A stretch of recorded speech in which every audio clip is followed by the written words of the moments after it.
Tessa. Ang sarap mo talagang tirisin. Bubwit ka. Tama naman, nalungal po ako. Ay, talaga tumigil, ha? Ayan, para magtanda ka. Sobra ka na. Sobra na yung ginagawa mo sa pamilya ko. Kay Trixie, sa akin, kay Ramir. Tingnan ko na kayo mo pang maggula kung lasog-lasog ka na!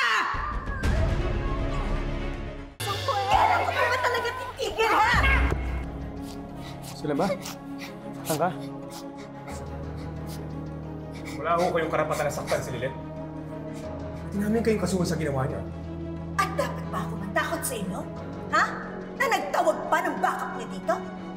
At ikaw naman, sis, nakikisaw-saw ka pa. Sumusobra ka na. Taong sinasaktan mo, hindi insekto.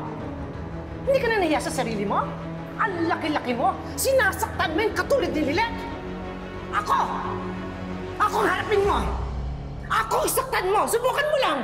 At hindi ako magdadalawang isip na lumaban sa'yo! Pwede ba, sis? Iuwi mo na lang yang maligido na yan. Itali mo para hindi na siya makaperwisyo sa pamilya namin. Alam mo, napakaliit na tao. Pero ang laki-laki ng problemang binibigay sa amin. Ikaw, matandang beauty queen na walang kinatandaan. Ang ganda sana ng mukha mo eh. Kaso yung kaluluwa mo, napakapangit, kabaliktaran ng mukha mo! Pwede ba? Umalis na kayong tatlo dito.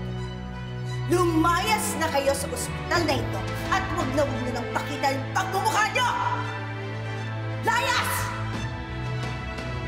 Umalis na kayo. Leave!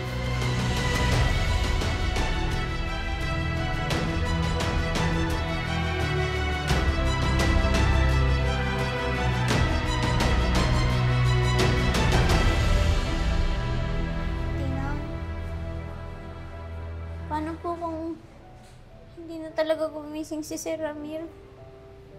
Nag-aalala po ako eh. Lilet, huwag kang mag-isip ng ganyan. Magiging maayos din ang lahat.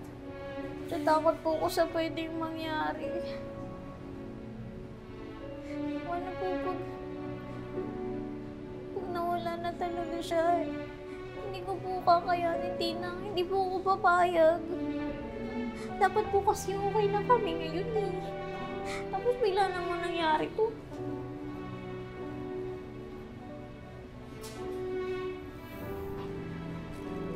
Siguro, Lilet, kailangan mo na rin magpahinga. Magulo na tayo?